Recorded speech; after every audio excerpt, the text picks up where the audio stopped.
ustedes en esta mañana, en esta segunda parte de esta conferencia que han tenido este fin de semana.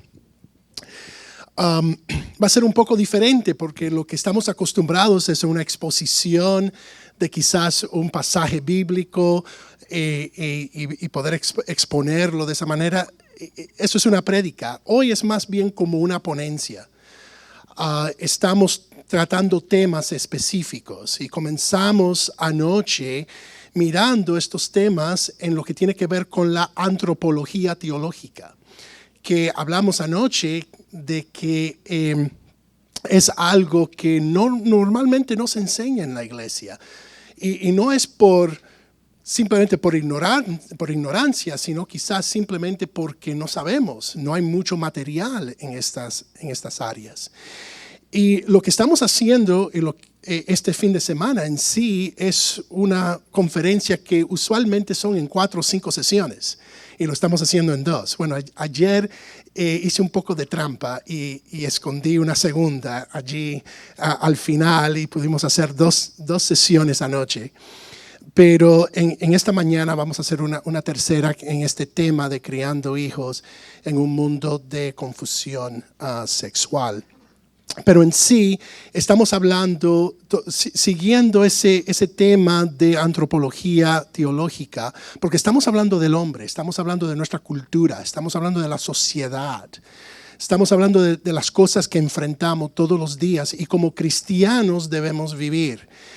Y lo que vamos a tocar en esta mañana va a ser en un área que quizás no han escuchado antes o quizás son conceptos que sí han escuchado, pero son importantes porque a veces cuando tocamos estos temas lo que hacemos es que nuestra mente va a otro lugar, se siente un poco académico, quizás un poco filosófico y no le damos atención a estas cosas. Y les quiero decir que sus hijos, por 8 horas al día, por 10 meses al año, están siendo bombardeados con la filosofía de este mundo. Y como dijo el pastor, tienen que prestar atención. Y en todo lo que hacen, sea la matemática, la ciencia, los idiomas modernos, la composición, las ciencias y las ciencias sociales, están siendo bombardeados con filosofías que podemos decir que son diabólicas. Y la iglesia, dando escuela dominical de 30 minutos o quizás un sermón el domingo de 1 hora, y esa es la única atención que le estamos dando a la vida espiritual de nuestros hijos. Mañana los enviamos para que se pasen 8 horas con esas filosofías. Así que lo que vamos a hablar hoy, espero que puedan prestarle atención, puedan asimilarlo y puedan ver la importancia. No vamos a resolver todos los problemas, ¿okay? Con esta sesión, pero sí quiero despertarlos a no solamente lo que está pasando y lo que podemos hacer como familias cristianas, como padres que son responsables de la educación de nuestros hijos. La escuela y los maestros no son los que están responsables, son los padres. Y a veces ese mensaje es un conflicto porque el gobierno nos dice que debe ser los profesionales que educan nuestros hijos.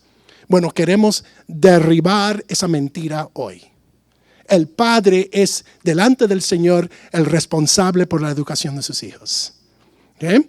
Entonces vamos a hablar de estrategias de quizás les ayuden en este tema específico. Hay muchos temas que podemos tocar en cuanto a la educación de nuestros hijos, pero vamos a enfocarnos en esto, en cuanto a un aspecto de la antropología teológica, especialmente lo que tiene que ver con lo que están enfrentando en la confusión sexual. Antes de comenzar, sí quisiera prestar atención. Yo soy el presidente de la Universidad Bíblica Berea. Tenemos una mesa detrás. Está el decano académico de la universidad con nosotros esta mañana. Oscar, ¿puedes ponerte de pies? Saluda, Oscar.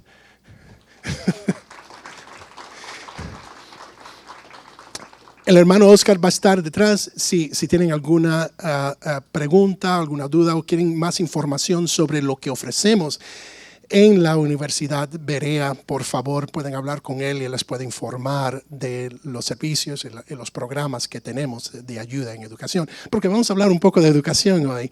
Por eso digo, si le viene a la mente, por favor, hablen con él acerca de la universidad. Bueno, una vez más quiero agradecer a ustedes, la Iglesia Cristiana, la familia, por tenerme y poder preparar y presentar una conferencia como esta. Es necesaria y es un tema que normalmente no escuchamos. Estamos diciendo anoche que cuando estudiamos, tenemos conferencias teológicas, normalmente los enfocamos en la doctrina de Dios, en la doctrina de Cristo, en la doctrina del Espíritu Santo, pero no le damos a veces atención como le estamos dando en esta conferencia al ser humano. ¿A qué es ser un ser humano hecho a la imagen de Dios, siendo portadores de la imagen de Dios? Y un fin de semana que hemos estado explorando este tema de una familia saludable, porque ser familia comenzó con ser un hombre y una mujer en el vínculo del matrimonio, creando hijos, y en sí todo eso son temas antropológicos. Saben que hay muchos en los seminarios hoy día que no están estudiando antropología. Se están haciendo doctores y maestros de teología, de Biblia, de consejería bíblica, de ministerio, de historia cristiana. Pero no hay muchos antropólogos. Todos los antropólogos son evolucionistas, son seculares. La antropología, programas de antropología se ven en las universidades como Georgia State o Gwinnett Community College o Georgia Gwinnett College. Y esos programas de antropología son completamente humanistas. Es triste que la iglesia y los seminarios cristianos no han producido un programa de antropología cristiana, una antropología teológica. Así que hay libros, hay recursos que se han publicado. Quizás esta conferencia sea el comienzo también de esto. Pero espero que haya algunos de ustedes que el Señor despierte el deseo de estudiar más la antropología, que es el estudio del ser humano. Así que hoy, continuando con ciertos aspectos de antropología teológica, pero queremos enfocarnos en una manera práctica de la crianza de nuestros hijos. De la descripción que publicamos de esta sesión, queremos contestar ciertas preguntas que espero que al final de esta ponencia podamos haber contestado. No sé si lo vamos a haber contestado adecuadamente, ustedes van a juzgar eso. Quizás les dé más preguntas que soluciones, pero son temas que definitivamente tenemos que tocar. Y la primera pregunta que enfrentamos es: ¿cómo hacen los padres cristianos cuando enfrentan la narrativa postmoderna y hipersexualizado que tenemos en nuestra cultura hoy día?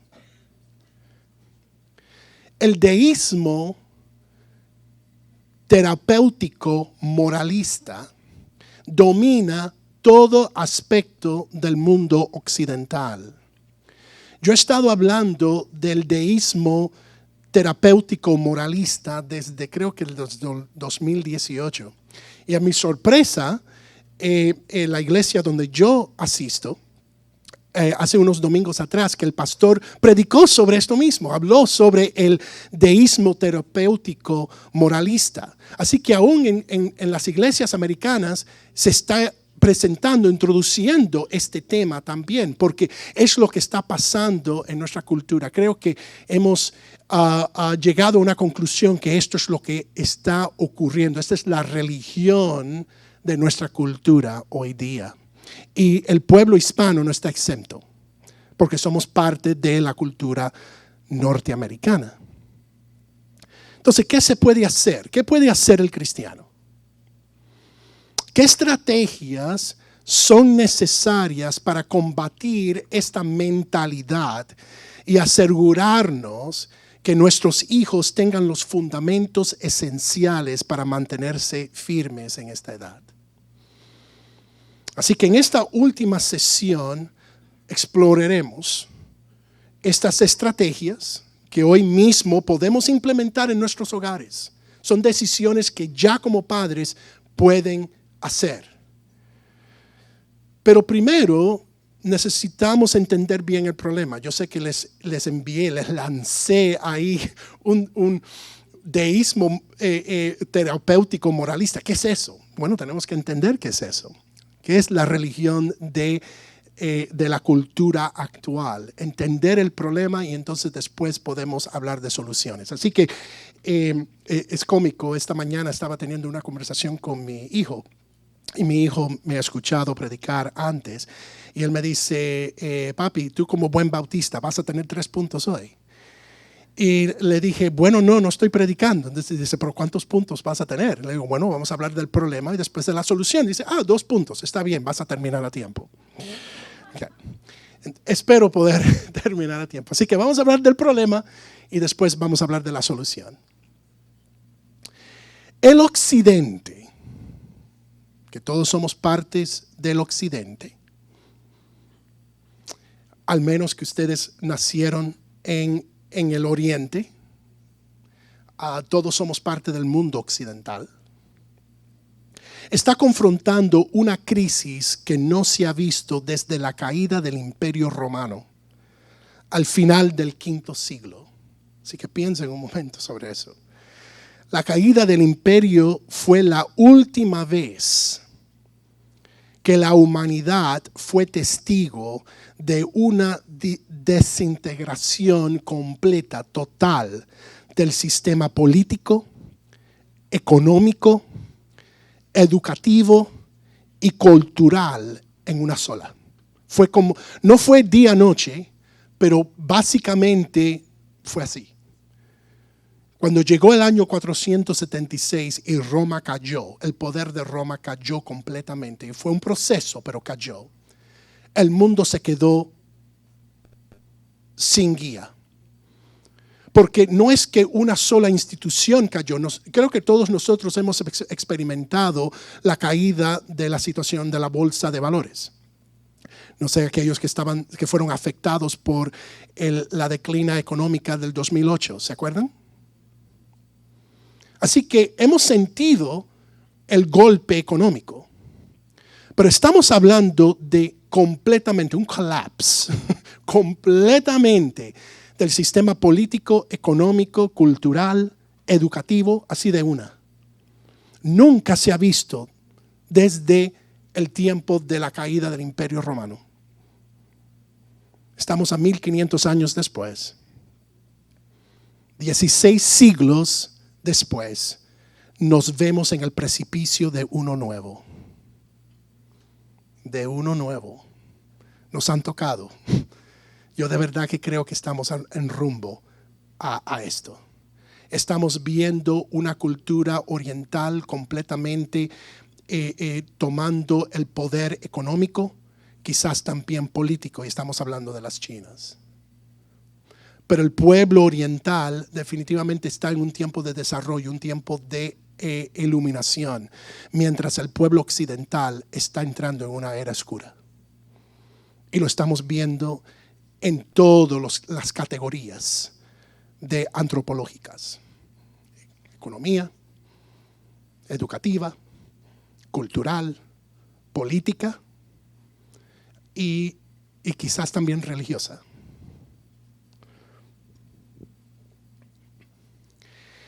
La luz del cristianismo que ha dominado la cultura occidental por 1500 años, y más quizás, pero definitivamente podemos decir que la cultura, el cristianismo infiltró la cultura cuando Constantino hizo su decreto en el 315.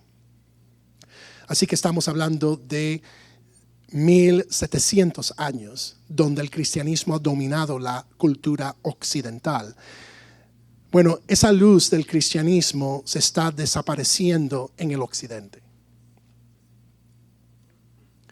Y no es otra religión que lo está reemplazando. ha sido una desintegración progresiva que comenzó en el siglo XIX, en los 1840, cuando Darwin introdujo su filosofía darwinista, de que no somos creados por Dios, somos un proceso de evolución. Somos un proceso de natural que pasó al azar. Y durante ese proceso, sobre millones de años, ya son miles de millones de años, somos lo que somos hoy y seguimos en un proceso progresivo evolucionario. Cuando salió su teoría, muchos cristianos dijeron, eso es locura, y lo despidieron. Y 150 años después, es lo que se enseña en nuestras escuelas. Toda clase de ciencia, sea biología, sea química, sea física, la base fundamental es la evolución. Y el que no se aferre y defienda la evolución, lo llaman un loco. Y que no puede trabajar en este campo. Pregúntenle a aquellos que se están preparando para la medicina. Si se acercan a la medicina pensando de que Dios es el creador de la vida, quizás nunca se gradúen de las escuelas médicas. Así que no podemos ignorar estas cosas. La iglesia en el 1840 ignoró Darwin. Y mira lo que ha pasado. Así que comenzó con la introducción del darwinismo. Y las subsiguientes teorías introducidas por Friedrich Hegel, él introdujo la filosofía de religiones, donde él escribe, sé que está en inglés, se lo voy a traducir, la ciencia de la religión. Escuchen eso. La ciencia de la religión, porque Darwin lo primero que él hizo es explicar que todo es científico, no hay magia. No hay nada espiritual. Todo se explica por procesos naturales. Y aquí viene Hegel y habla de religión como una ciencia. La ciencia de la religión es una ciencia dentro de la filosofía. De hecho, es la última ciencia. Ella presupone las otras disciplinas filosóficas. Y por lo tanto es el resultado de ellas. No sé si entienden lo profundo lo que está diciendo aquí Hegel, que la religión es simplemente un producto de la filosofía. Después vino Karl Marx. Y Carlos Marx produjo la filosofía del darwinismo social, lo aplicó en su famoso libro Das Kapital, donde él presenta los fundamentos del comunismo. ¿Saben lo que hace el comunismo? Hoy día está siendo defendido como la mejor forma de economía en nuestras universidades. Los profesores en todas las universidades populares están diciendo que la solución en nuestro país y en el mundo occidental es implementar políticas socialistas y eventualmente comunismo. Pero ¿saben lo que es el fundamento del comunismo? Que Dios no existe. La única y última lealtad que debe tener el ser humano es al Estado. El Estado que controla todos los medios de producción. El Estado te dice dónde debes educarte, qué familia tienes que tener, dónde debes vivir y qué debes hacer en la vida para producir para la comunidad. Por eso se llama comunismo. Él usó el darwinismo para crear esta filosofía, porque el darwinismo dice que somos un proceso natural. Si no somos hechos a la imagen de Dios y ninguno de nosotros tenemos dignidad, ¿qué importa si el sistema nos asigna ser cualquier cosa? ¿Qué importa tenerle una lealtad completa al Estado? Porque simplemente somos seres de procesos naturales. ¿Ven cómo la filosofía infiltra todo? Ahora está infiltrando la economía. Y entonces vino Sigmund Freud. Y Sigmund Freud fue el padre de la psicología humanista. Sus teorías es el fundamento de la psicología que aprenden hoy en las universidades. Y él le dio forma a las teorías de la sexualidad humanista moderna, donde él está diciendo que el sexo no es algo que fue diseñado por Dios. El sexo es simplemente algo que seres naturales hacen y debe ser explorado en cualquier forma que el ser humano quiera. Esa es la base de nuestras enseñanzas psicológicas hoy. Todos estas filosofías, noten que tuvo un tiempo para ser introducidas y aceptadas por la comunidad, por la sociedad. Pero sobre un periodo de 100 años, escribieron estos hombres, introdujeron estas ideas y finalmente infiltraron nuestras escuelas. El fruto de estas filosofías se está manifestando en la generación actual. Las generaciones de los 1940, 50, 60, 70, se estaba viendo ciertos rasgos y consecuencias, especialmente cuando vino la revolución sexual de los 1960, que empezó con el movimiento hippie. Y después se culminó en Woodstock, en el 1968. Pero los filósofos y los, podemos decir liberales en este caso de libertinaje, vieron que no podían conquistar la política y la cultura así de una. Así que lo que se hicieron es que se hicieron profesores de universidades. Y los profesores de universidades no solamente están adiestrando nuestros hijos, están adiestrando los profesores que ahora están en las escuelas enseñando a nuestros hijos. ¿Ven? Si usted es cristiano, yo tengo un PhD, yo tengo un doctorado de filosofía en Antiguo Testamento. Si yo voy hoy día a Georgia State o a la Universidad de Georgia o a Georgia Tech y les digo, yo quiero enseñar con ustedes, ¿saben lo que me van a decir? No. Porque usted no se graduó de Harvard o de Yale o de Princeton o de Berkeley o de Georgia State. Ellos mantienen sus profesores que estén enseñando lo mismo y no permiten otro tipo de enseñanza. No lo permiten. Y hablar de Dios y de fe, te sacan. Te sacan. Si no defiendes la evolución, te llaman un loco y no te publican. ¿Saben que yo tuve un profesor que le envié mi disertación, mi investigación, un profesor del seminario de New Orleans? No estoy criticando el seminario de New Orleans, es un buen seminario, pero a veces los profesores, y este profesor se infiltró.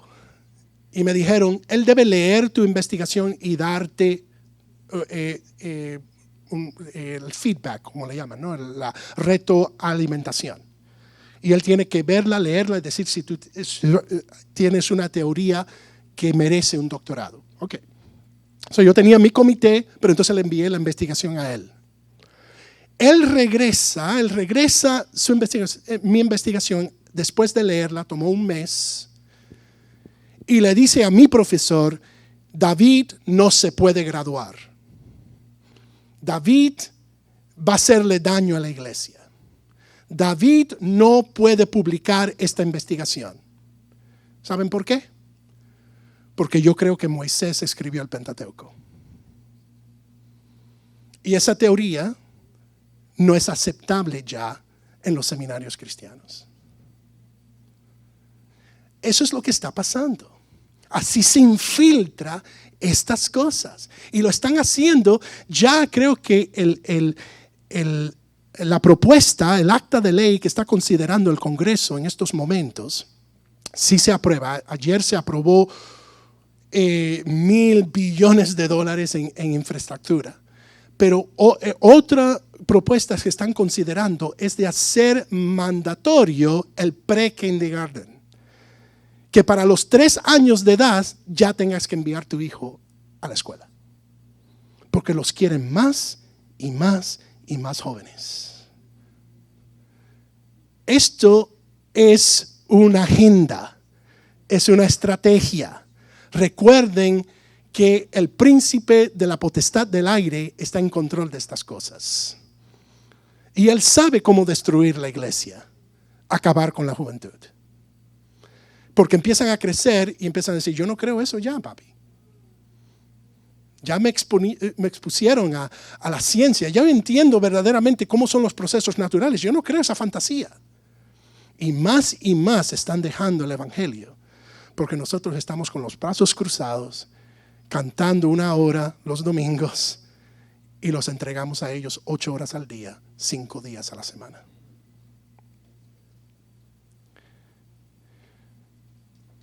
Esto ha saturado la educación primaria, secundaria y universitaria.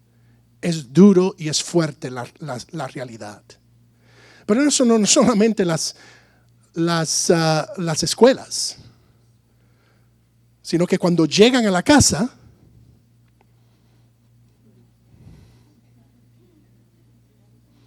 se ve también en la cultura popular. Todo lo que vemos es humanista. Todo lo que vemos viene de estas filosofías de Freud y de Marx y de Darwin y de Hegel. Y si no, eso no fuera suficiente, lo pusieron en las manos. Y ahora lo vemos por los medios de prensa y el fenómeno de nuestra era, los medios sociales, que se pueden usar para bien, como estamos usando en esta mañana. Pero la mayoría de las veces, lo que se está viendo y lo que se está leyendo y lo que está infiltrando la mente de nuestros hijos, simplemente está reforzando lo que vieron en Netflix y reforzando lo que escucharon 8 horas al día en la escuela. Y nos preguntamos por qué las iglesias están en la situación que están. Porque es un bombardeo filosófico. El producto de todo esto es una crisis familiar, una sociedad perturbada y la pérdida de valores morales. Se está viendo así. Ni tenemos que entrar en lo que es sana doctrina. Ya eso es otro paso. Ya eso estamos hablando de fe. Sino las cosas básicas de una sociedad sana se están desapareciendo delante de nuestros ojos. La cultura occidental está en un precipicio. Y en cualquier momento va a ser como Roma. Y vamos a decir, sí, yo sabía que iba a terminar así. Y ya por 150 años he estado en ese proceso de desintegración. Pero ¿qué hace y qué está haciendo la iglesia? Bueno, los líderes religiosos de hoy ven la solución con mejores leyes que transformen la sociedad.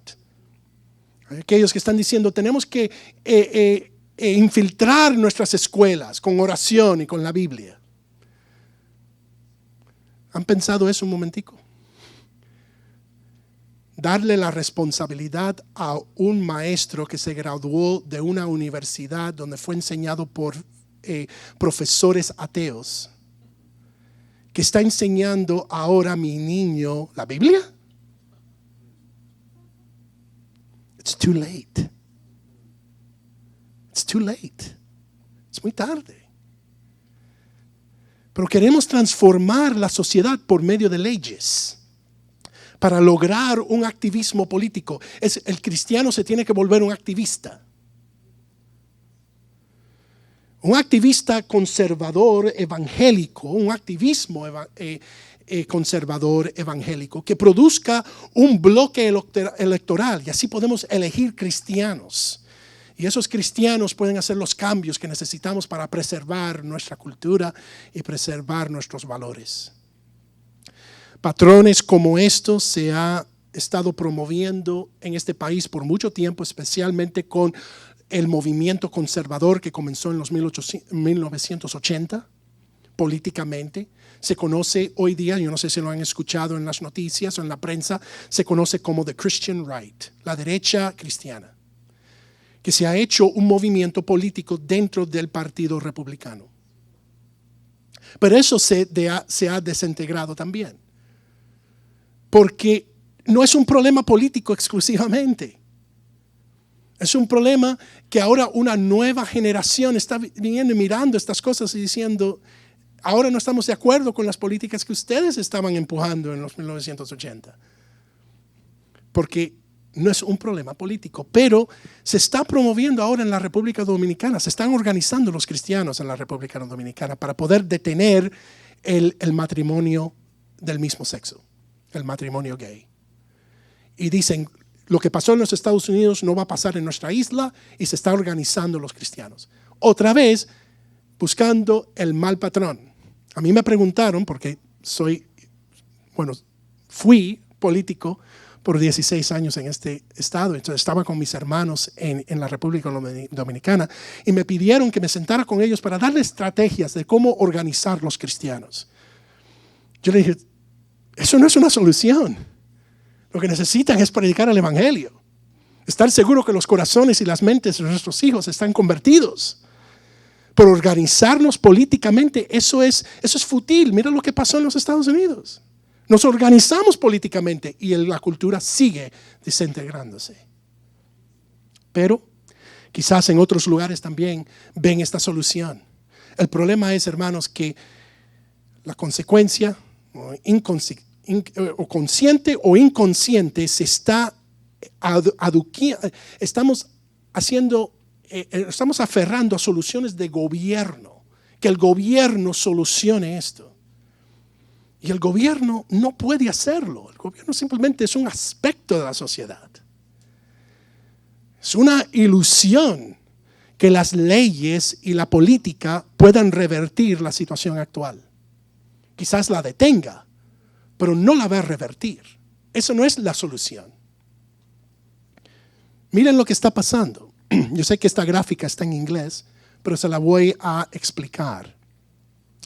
Ya hace 10 años que se hizo esta encuesta, no se ha hecho otra, ya es tiempo, creo que se haga otra.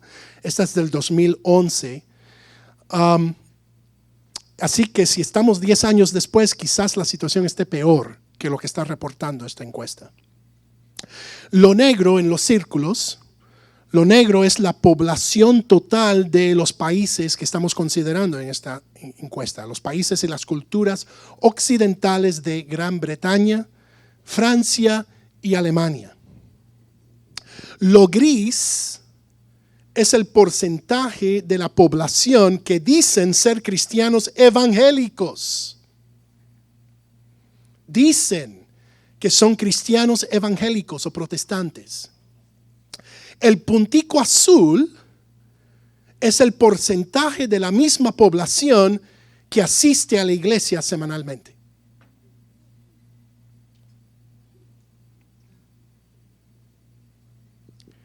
Alemania es donde comenzó la reforma protestante, bajo Martín Lutero en el siglo XVI. Francia es el país nativo de Juan Calvino. Bretaña es donde Juan Wycliffe publicó la primera traducción de la Biblia en el inglés, y es donde los puritanos vinieron a establecer Norteamérica. Y mira cómo está hoy. La cultura occidental y el cristianismo evangélico en el occidente está en crisis. Está en crisis. Miren esta gráfica. Esta encuesta se hizo fue recién. Y es simplemente para reflexionar cómo están pensando. Se le preguntó al pueblo americano en general y a los evangélicos en particular si el Islam y el cristianismo adoran el mismo Dios. En los Estados Unidos, está en el mismo rumbo de Europa en la mente general. Noten que cuando solo 47% de la población está en desacuerdo con esa declaración. Solo 47%. Claro, entre los evangélicos que profesan salvación en Cristo por fe, solo el 60% está en desacuerdo. Y noten que esto es lo que me interesa de esta encuesta. 6% no están seguros. La cultura occidental está en crisis grande. Y lo que ha surgido es un fenómeno religioso que ha sido único en nuestra era. De acuerdo a las encuestas, 18 a 29 años entre los jóvenes de 18, bueno, creo que son jóvenes, de 18 a 29 años de edad, esa población de norteamericanos han abandonado la religión por completo. Para mantenerse relevantes, las iglesias están enseñando un evangelio desprovisto de poder, porque quieren quedarse relevantes en la cultura. En el 2005, sociólogos Christian Smith y Melinda Lindquist Denton, quiero mostrarles a ustedes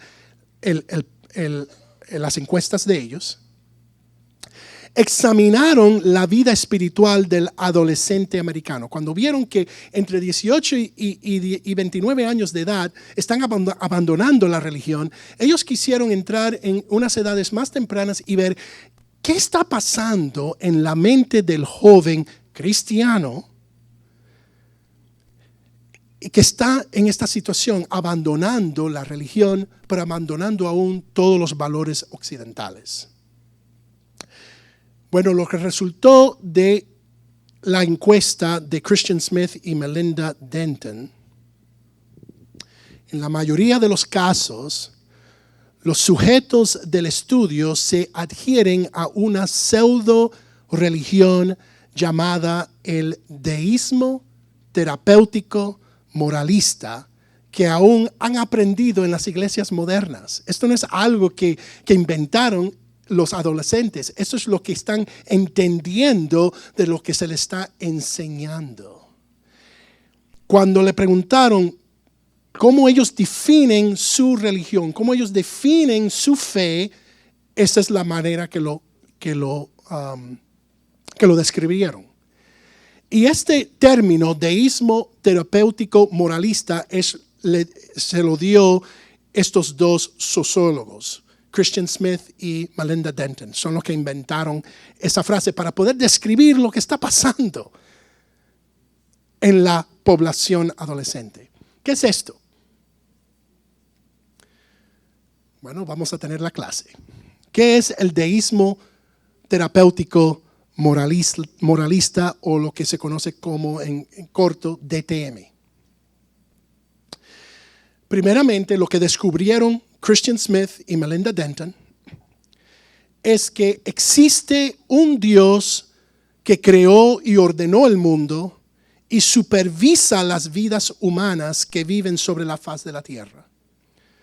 Así que es deísmo, creen en Dios, que Él creó las cosas, que Él ordenó las cosas, pero Él solamente supervisa las vidas. Esto es lo que pasa cuando empezamos a tener conflictos en lo que escuchamos en la iglesia y lo que se nos están enseñando 40 horas a la semana en las escuelas con las teorías evolucionistas.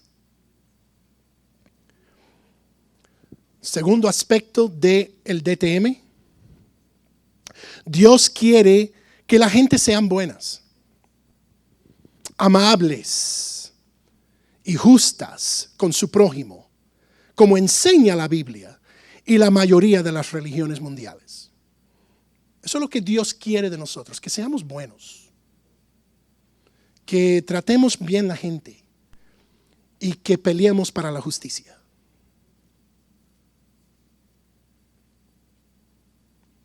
Tercero, la meta central de la vida es ser feliz y sentirse bien de sí mismo.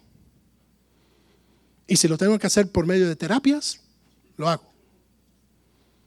Pero esa es la meta de la vida. Yo quiero ser feliz. Dios me creó para ser feliz. Yo soy cristiano para tener felicidad. Cuarto, Dios no necesita estar envuelto en la vida de uno, al menos que la persona lo necesite para resolver un problema. Ahí sí vamos a buscar a Dios. Cuando tengo el cáncer, o cuando me da COVID, o cuando pierdo mi trabajo. Definitivamente acudir a Dios en ese momento. Pero después, en las otras ocasiones, no es necesario. No lo necesitamos. Porque el punto central es ser feliz. Y si no soy feliz, entonces Él me tiene que ayudar. Pero si soy feliz, yo no necesito a Dios. Y lo último que descubrieron, la gente buena va al cielo cuando muera.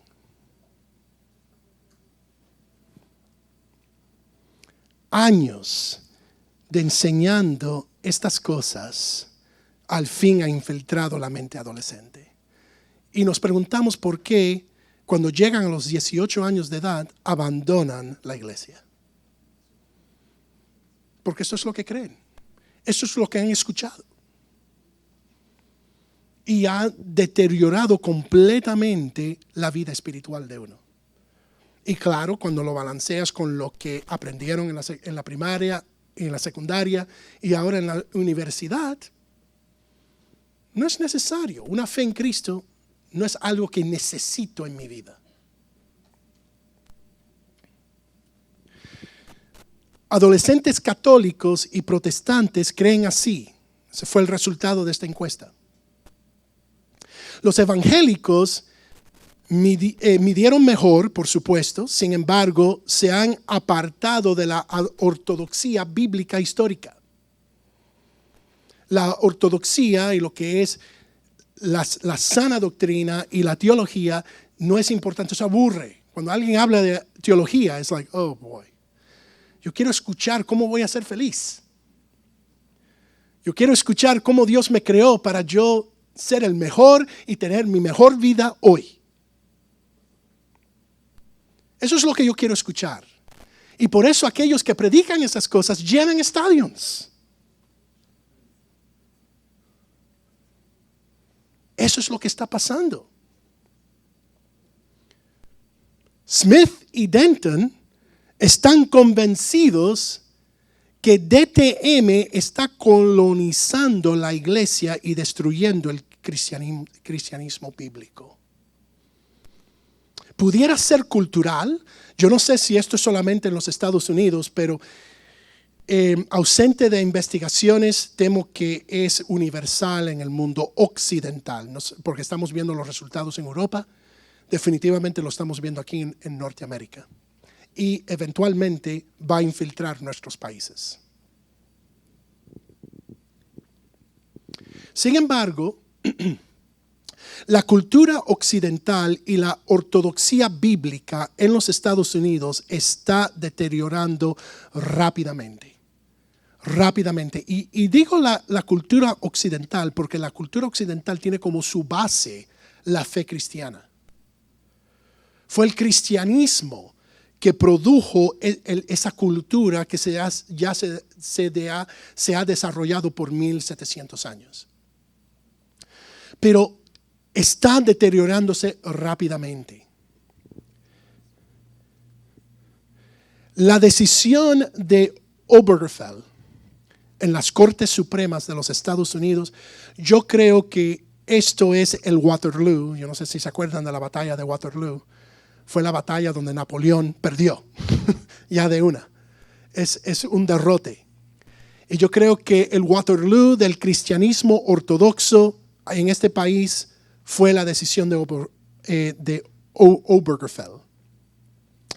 Fue el momento que la revolución sexual, que comenzó en los 1960, triunfó decisivamente en la guerra cultural.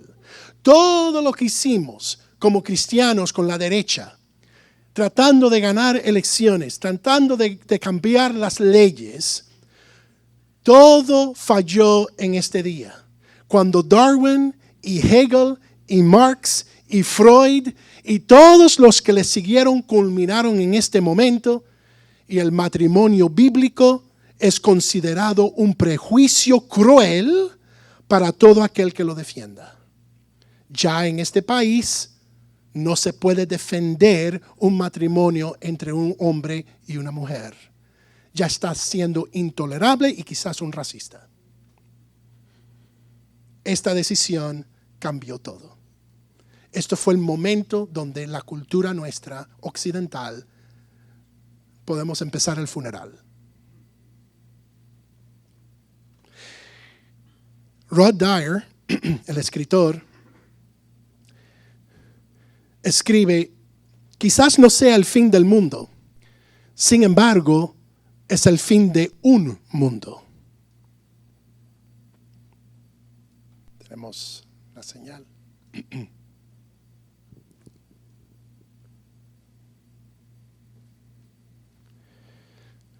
Ok, muy bien. Quizás no sea el fin del mundo, sin embargo, es el fin de un mundo. Entonces, la pregunta relevante para nosotros en estos momentos es considerar cómo ha respondido el padre cristiano ante estos desafíos. Y hay ciertas realidades, porque ahora ya hemos hablado de lo que está pasando en una manera general en la cultura, lo que está pasando general en políticamente, económicamente, socialmente, educativamente, pero ahora quiero traerlo a nuestras vidas, ahora quiero traerlo a nuestra situación. ¿Okay? Y hay ciertas realidades que tenemos que considerar. Los padres han regalado la educación de sus hijos a supuestos profesionales que los tienen 8 horas al día por 10 meses al año. Es un problema universal. Que otros lo hagan. Y esa es la mentalidad que ha sido del padre cristiano. Esta es una realidad que está pasando en nuestros hogares. Que el profesional se encargue de la educación de mis hijos. Y vamos a hablar de eso en un momento. Porque a veces no hay otra opción. Pero sí hay soluciones. Sí hay estrategias. ¿Okay? Pero solamente estoy hablando del problema aquí. ¿Por qué hemos llegado a este punto? ¿Qué están haciendo los padres cristianos? Bueno, en general esto es lo que están haciendo. Relegando la educación de sus hijos a otros que no comparten la misma fe. Segundo, los padres le regalamos la responsabilidad a otros porque nos sentimos incapaces de educar nuestros hijos propios. Y así se ven, los padres se sienten que no tienen la capacidad, no tienen la habilidad para poder educar sus hijos como puede un profesional. Y tercero, el problema adicional del hispano y el inmigrante es que no conoce el idioma. Y como resultado no se ve capaz de poder enseñar. Lo relega a los profesionales porque dice, es que yo no hablo bien el inglés. Entonces me siento incapaz de poder educar a mis hijos. Necesito que otros lo hagan. Así que estas son ciertas realidades que han afectado lo que es el padre y lo que ha podido hacer el padre en sus hogares. Pero eso no es lo único. No solamente están estos problemas y muchos de ellos tienen justificación, ¿verdad? Si no conocemos el idioma o nos sentimos incapaces de educar a nuestros hijos, hay ciertas cosas ahí que son barreras, son estorbos, ¿right? Pero ¿cómo compensamos esas escaseces? Agravamos el problema y quizás porque nos sentimos incapaces terminamos complaciendo a nuestros hijos. Le damos el iPhone a los 7 años. Le compramos el Xbox y el PS4 para que se entretengan.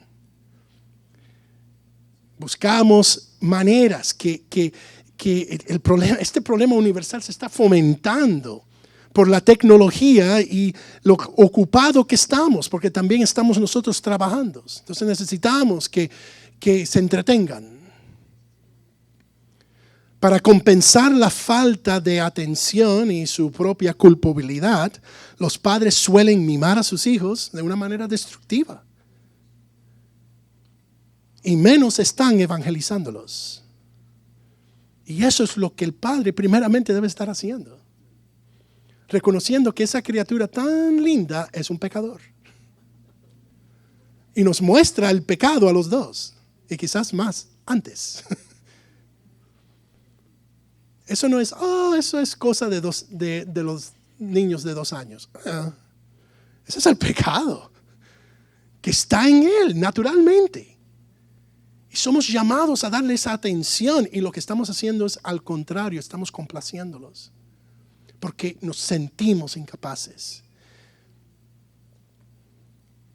Yo creo que lo que estamos viendo hoy día fue una profecía de Neil Postman en el 1985.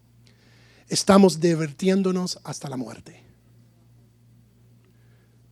Mi hijo compartió un dato conmigo. Él estaba leyendo en la historia del mundo. ¿Saben cómo Roma controló la población cuando estaba ya en decayendo? Con 2 cosas: pan y el circo. Mientras le damos al pueblo pan y el circo, nos van a obedecer. Quizás hoy no sea circo, es la Serie Mundial, que por supuesto a mí me gusta mucho. Y estoy muy alegre que los Bravos ganaron la Serie Mundial. Pero vamos de la Serie Mundial al básquetbol, del básquetbol al NFL, del NFL al soccer. Estamos constantemente entreteniéndonos, divirtiéndonos, y nos está llevando a la muerte. La cultura en general. Eso es lo que está enfrentando. Así que hemos considerado los problemas que enfrentan las próximas generaciones en un mundo postmoderno, postcristiano, posverdad. Hemos considerado la disposición de los padres modernos, por supuesto, de una manera general. Yo sé que no aplica a todos, o aplica a distintos niveles dependiendo a la familia y su contexto. Pero quería hablar en una manera general. Pero cambiemos ahora de marcha porque hemos ya hablado suficiente del problema. Y vamos a hablar de soluciones. Vamos a hablar de estrategias que el padre cristiano puede implementar. Entonces lo que queremos hacer ahora es un cambio. Ya en esta última parte va a ser un poco más corta. Pero la importancia de la educación teológica en la formación de nuestros hogares. Yo creo que aquí es donde tenemos que comenzar. ¿De verdad, hermano? ¿La solución es teología? Ya. Sí. Eso es lo que hemos abandonado. Porque hemos abandonado la teología y ellos lo que están recibiendo cada día, por 8 horas al día, es filosofía. La única manera que podemos combatir la filosofía de este mundo es con teología, la verdad de las Escrituras. Así que tiene que comenzar ahí. Y eso es lo que hemos abandonado y vemos los resultados. Es la área fundamental que requiere atención. ¿Y saben qué? Es responsabilidad de los padres. El Señor les dio a los padres esta responsabilidad. La evangelización de nuestras familias comienza con la crianza de nuestros hijos. Y nosotros mismos como adultos, por supuesto, queremos ser discipulados. Pero comienza con la formación cristiana basada en una sana doctrina, en teología, y saturada de la palabra de Dios. Es lo único que va a construir bases en la fe que ayudará a la próxima generación a enfrentar más que un mundo incrédulo, sino un mundo post-cristiano, post-verdad. El mundo que ellos van ahora a heredar es mucho peor que lo que nosotros tuvimos que soportar. Y tenemos que estar preparados que ahora, cuando pasen a ser adultos, tengan los fundamentos necesarios. Pero ¿cuál es la mentalidad del cristiano cuando hablamos de estas cosas? Primero, Un asunto primordial es convencernos de la necesidad de una formación teológica. Esa es una parte que siempre abandonamos porque pensamos que es muy académico. Si yo tengo ya el Espíritu Santo, ¿para qué necesito yo teología? ¿Por qué necesito yo aprender estas cosas? Y hay grandes preguntas que nos tenemos que hacer. Si es importante para mí, si es importante para mi hijo, y espero que con las consecuencias que hemos visto en la primera parte se dieron cuenta que sí es importante, no solamente para nuestros hogares, pero para nuestra cultura. Yo tengo que estar formado para discipularlos a ellos. Así que si yo quiero enseñar a mis hijos, yo tengo que aprender. Pero muchos hoy día se hacen la pregunta de por qué necesitan teología si ya tienen a Cristo, si ya tienen al Espíritu Santo. Pero si hablamos de lo suficiente que es Cristo, ya entramos al campo de teología. Ya en el momento que estamos hablando de lo que Cristo hizo y quién es Cristo para nuestras vidas, ya han entrado en el campo de teología. Porque ¿qué es la palabra teología? Conocimiento de Dios, la ciencia de Dios, conociendo a Dios. Y la única manera que podemos conocer a Dios es por medio de su palabra que Él nos dio. Entonces yo en el estudio de la palabra voy conociendo a aquel que me creó. Los que dicen, quiero a Cristo, pero no deseo teología, no tienen ni uno ni el otro. Porque no puedes tener a Cristo y que Él signifique algo para ti sin conocer ciertas propuestas acerca de Él. Es lógico. Y no solamente eso, es bíblico. Déjame darles un ejemplo. Si me oyes a mí decir que ella está conmigo en esta mañana, cuánto amo a mi esposa, cuánto amo a mi mujer, cuán maravillosa es ella. Y ahora después del servicio vienes y me preguntas, ¿qué altura tiene ella? ¿Cuál es el color de sus ojos? ¿Cuál es el color de su pelo? Y yo te contesto, a la verdad no sé. Y tú me preguntas, ¿cuáles son sus deseos? ¿Cuáles son los sueños de ella? Y yo te contesto, a la verdad no me interesan esas cosas. ¿Qué van a pensar? Ciertamente David no ama a su mujer, porque no sabe nada de ella, no conoce nada. Ciertamente no pudiera decir que esas dudas son ilegítimas. La realidad es que en público hablo en generalidades acerca de ella, o cuánto amo a mi mujer, pero la realidad es que no sé nada de ella. Entonces, ¿cómo la puedo amar? Siempre habrá dudas de mi amor por ella si yo no sé nada de ella. Bueno, así es Cristo. Podemos decir que lo amamos, pero si no conozco nada de Él, ese amor cae en dudas. Necesitamos teología si vamos a explicar quién es Él, lo que hizo en la cruz por mí, lo que significa que Él resucitó y que Él reina a la diestra del Padre para siempre. Eso es teología. Y Juan nos dice en 1 de Juan 2:4, el que dice yo lo conozco y no guarda sus mandamientos, o no guarda su palabra, o no conoce su palabra, ¿qué eres?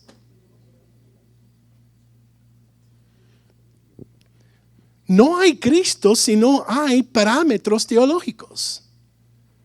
No existe categoría para alguien que diga yo te quiero Cristo, pero no quiero saber nada de ti. ¿Ven lo ridículo que suena eso? Michael Hamby dijo, la educación está en el centro de la supervivencia cristiana, como siempre ha sido. Por esto hay que enfocarnos estrictamente sin vacilar en la educación cristiana o teológica. La educación teológica no es simplemente conocimiento, es un ejercicio que estamos en búsqueda de Dios. Volviendo a Rod Dyer, él escribió: aunque la supervivencia cultural es crucial, los cristianos no pueden ser complacentes. Tenemos que buscar apasionadamente la verdad, reflexionar sobre la realidad rigurosamente. Y en hacer esto, reconciliar lo que significa vivir la vida auténtica cristiana en un mundo desencantado creado por la modernidad. Buscar, reflexionar y reconciliar es el simple trabajo del estudiante de las Escrituras y el estudiante de la teología. Eso es lo único que estamos haciendo. Buscando, reflexionando y reconciliando nuestros pensamientos acerca de quién es Dios y quién es Cristo. Entonces, para cerrar, ¿cómo se desarrolla esta crianza? ¿Cómo logramos este tipo de formación teológica en las vidas de nuestros pequeñitos? Comienza con una formación del Padre. Brevemente, quiero que consideren Tito capítulo 2. No lo tienen que buscar, lo voy a resumir. Los versículos 1 al 14 van directamente a este caso. Pablo le habla a Tito y le dice: Tito, tienes que hacer esto. Él le dice: predica, como le dijo a Timoteo, predica la sana doctrina. Pero saben que él se pasa el resto del capítulo hablando de ¿qué? De comportamiento. Enséñale a los ancianos que sean así, así y así. Enséñale a las ancianas que sean así, así y así. Enséñale a los jóvenes que sean así, así y así. Requiere discipulado. Nosotros no fuimos llamados por Cristo de ir a todo el mundo y hacer teólogos. Es ir por todo el mundo y hacer discípulos. Aquellos que viven la teología. Aquellos que practican la teología. Y en el hogar cristiano y en la iglesia local, el discipulado es lo primordial. Eso es lo que tiene que ocurrir. Ese debe ser el propósito de la iglesia. Sí, nos vamos a reunir y congregarnos para adorar el nombre del Señor. Pero la segunda meta de la iglesia, ¿por qué existe? Es para discipularnos, para ayudarnos y aprender a cómo andar con Cristo. Si eso no está pasando, entonces estamos fallando en nuestra misión. Pablo le dice a Tito: enseña y predica cómo todas estas diferentes categorías de cristianos deben vivir la vida cristiana. Así que comienza ahí. Pero ahora quiero simplemente hacer una lista de cosas que podemos implementar en nuestras vidas y en nuestros hogares. Quiero darles ciertas estrategias. Yo no las inventé. Eso es simplemente un producto de mucha conversación. Especialmente si pueden leer inglés, todavía no se ha traducido este libro. Pero les recomiendo el libro de Rod Dyer, que es titulado La opción de Benedicto. Él básicamente traza estas cosas y da aún más estrategias de cómo el cristiano debe responder a esta situación. Pero quiero cerrar con algunas estrategias porque quiero darles herramientas. ¿Okay? Primeramente, los padres aquí tienen que darle a tu familia una educación correctamente ordenada.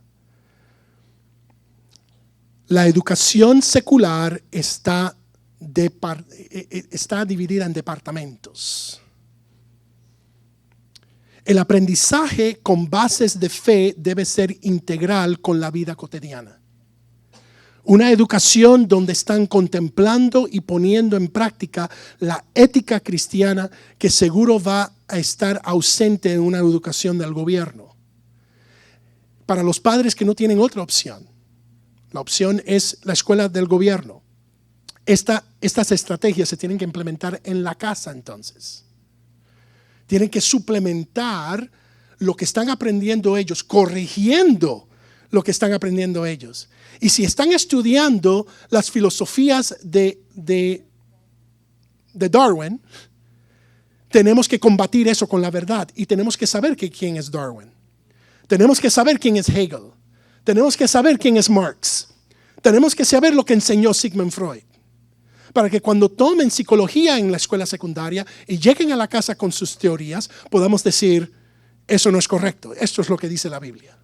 Yo sé lo que dice Freud, ya lo he leído. Y sus hijos se van a quedar, wow, ¿verdad? Porque ellos se creen que el maestro en la clase es más inteligente que nosotros. Papi, tú no sabes. Y tenemos que cambiar eso. La responsabilidad es, ok, si no sé, lo voy a buscar. Voy a aprender. Voy a acudir a recursos porque tengo que suplementar la educación de mis hijos. Si tenemos la oportunidad de enviarlos a un colegio cristiano, por ejemplo, que comparta nuestra fe, si tienen esos medios, hacerlos. Este estado permite la educación casera en una manera muy abierta. Recomiendo esa. Los 2 hijos nuestros son producto de educación casera, del trabajo que hizo mi esposa en los primeros años y después viéndolos a ellos desarrollarse en la secundaria. Si tenemos esos recursos, háganlo, si pueden. Segundo, proveer un modelo educacional que integra conocimiento bíblico con meditaciones o memorización de las escrituras. Si el colegio del gobierno no está dándolo, yo tengo que suplementar en la casa un curso. Hijo, hoy tomaste inglés, ciencia física, matemáticas y biología. Pero ahora que llegaste a la casa, vamos a tomarnos una hora en Biblia. Esta es tu tarea conmigo. Y todos los días tener ese tiempo, darles versículos de memorización. Es una estrategia para aquellos que tienen sus hijos en el gobierno. Aquellos que lo hacen como nosotros, educación casera, ya estaba integrado la Biblia y aún la memorización. En los colegios cristianos o privados también se hace eso. Van a tener un curso en Biblia. Right? Tenemos que implementarlo. Pero si la única opción es la escuela del gobierno, es tiempo de hacerlo en la casa. Formalmente, intencional. Busquen un currículo y díganle, ya como tomaron cursos en el colegio, ahora tienen que tomar un curso conmigo. ¿Okay? Pero tenemos que suplementarlo. Tenemos que darles meditaciones y memorización de las escrituras. Y hay varias maneras de hacerlo y muchas herramientas. Tercero, hay que sumergir la familia en el estudio de la civilización occidental porque es clave para crear memoria cultural y herencia cristiana. Ya las escuelas se están apartando de lo clásico, por ejemplo de Milton, o leyendo William Bradford, que son los escritores puritanos. Antes eran clásicos y se estaba leyendo en las escuelas del gobierno. Ya han reemplazado la literatura con otras cosas. Bueno, es tiempo que en nuestros hogares suplementemos esas cosas. Y si no han leído Milton, y si no han leído William Bradford, quizás busquen el libro ustedes, léenlo, para que puedan entonces suplementarlo en sus hogares.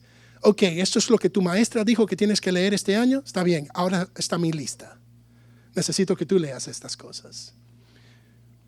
Hay un profesor, yo no voy a ir a este extremo, pero hay un profesor mío que forzó a sus hijos a leer las instituciones cristianas de Juan Calvino a la edad de 12 años. Y yo le dije, ¿cómo? Dice, sí. Y lo hicieron, porque tenían que reportar. Así como en la escuela, tenían que reportar, hacer reportes conmigo. Son cosas, pero esos hijos ahora están expuestos a esa literatura. Y saben lo que dice la herencia cristiana. Ahora entienden y cuando van a la universidad y escuchan a un profesor decir que la historia del mundo es así, ellos pueden decir, no es así. Pero tenemos que hacerlo. Dios demandaba del pueblo de Israel que repitieran sus prodigios a los oídos de sus hijos. Generación a generación, constantemente. Vamos a hablar de lo que Dios hizo por nosotros. También tenemos que hacerlo nosotros. Biblia y herencia. Hablar de Juan Wycliffe. Ellos no van a escuchar de Juan Wycliffe en la escuela. Ellos no van a oír de Martín Lutero. Ellos no van a oír de Juan Calvino. Ellos no van a oír de Zwingli. Tenemos que suplementar eso en nuestros hogares. Claro, al menos que vayan a una escuela cristiana o educación casera. Cuarto y último, sumergirlos en los idiomas antiguos. ¿Qué? Yes. En las escuelas tienen que tomar un idioma. Claro, nosotros hacemos trampa, ¿verdad? Le decimos a nuestros hijos que tomen español. ¿Cuántos? Come on, ¿cuántos? Es tiempo de confesión. Ok. Hijo, no te compliques la vida. No tomes francés, toma español para que te gradúes con un 4.0. Right? Pero ¿saben lo que se le estaba enseñando a nuestros hijos en los 1930 y 40? Griego, latín. El latín ya casi nos enseña. Pero la Biblia fue escrito en griego, hebreo y arameo. Y el latín también, los padres de la iglesia escribieron en el latín. Las escrituras fueron escritas así. Y afecta el exégesis futuro si no lo dominamos. Y eso es lo que pasó al final del Imperio Romano, que hubo una generación entera que no tenía los idiomas. Y los sacerdotes podían enseñar cualquier cosa, hacer misas en latín, y el pueblo, y se le enseñaba cualquier cosa, falsas doctrinas, y el pueblo no sabía, porque no podía leer y no entendía el idioma. Tenemos que hacerlo juntamente con el español, el alemán, el francés, el inglés, porque Juan Calvino escribió en francés, Martín Lutero escribió en alemán. Imagínense si nuestros hijos pudieran leer esas teologías en su idioma original. Si pudieran leer las escrituras en sus idiomas originales. Hemos perdido eso clásico de la herencia occidental, que podamos dominar los idiomas occidentales.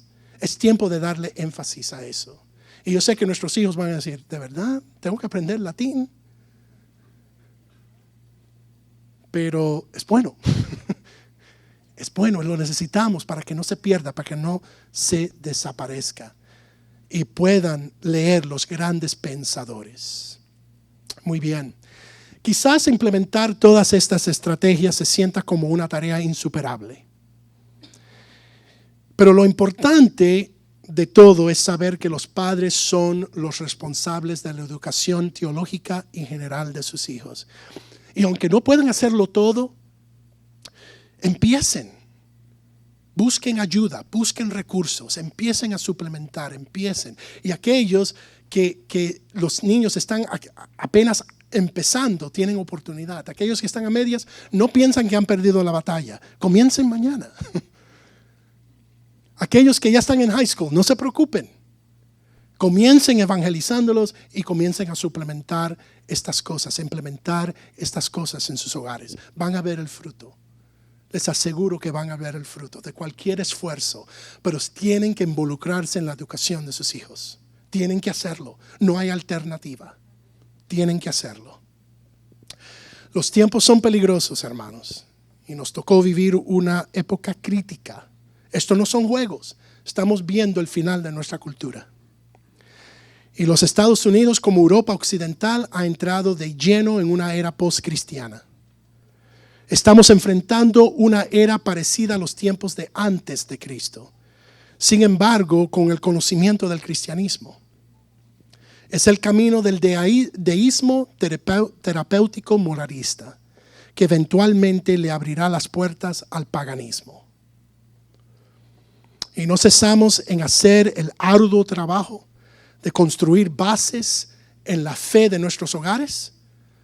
Todo por la gracia y la misericordia de Dios y con la ayuda del Señor, porque otros no lo van a hacer. Los padres tienen que hacerse responsables. Yo sé que es diferente, no fue una exposición de un pasaje bíblico, pero espero que este material de anoche y también de hoy ha sido de gran ayuda para ustedes.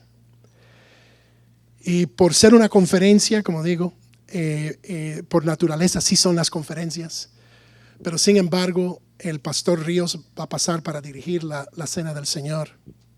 Una de las ordenanzas de la iglesia que el Señor nos dejó. Que hoy especialmente podamos celebrarlo, no solamente como mandamiento de Cristo y lo que significa la cena del Señor bíblicamente, pero también como una herencia cristiana que por 2000 años cristianos han estado celebrando esto. Esto es parte de nuestra herencia. Esto tampoco se puede perder. Y ahora lo estamos haciendo, es un legado que le estamos dejando a los hijos cuando miran lo que estamos haciendo. Que otra generación también lo haga, también lo practique, en fe, por supuesto, no como ritual, en fe, pero que lo practiquen como herencia cristiana. Y así formamos parte de una gran historia que por la gracia de Dios y por los méritos de Cristo nos ha permitido participar. Que el Señor les bendiga.